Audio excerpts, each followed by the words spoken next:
Senhor, me proteja daquilo que eu não vejo, do que eu não ouço, do que eu não sei, mas o Senhor sabe.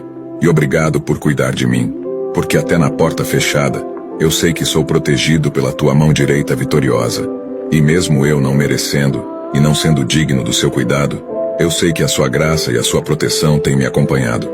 Mesmo em meio às dificuldades, em meio às batalhas, eu sei que és comigo, e que posso confiar em ti.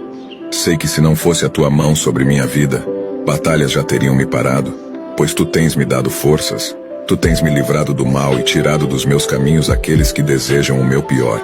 Que sua proteção me acompanhe de dia e de noite, pois sei que o meu amanhã só pertence a ti. Que meus dias possam ser cheios da sua paz, e minha vida repleta da sua luz. Não me desampares, nem afaste de mim os seus olhos. Que a minha vida possa estar sempre na palma de tuas mãos.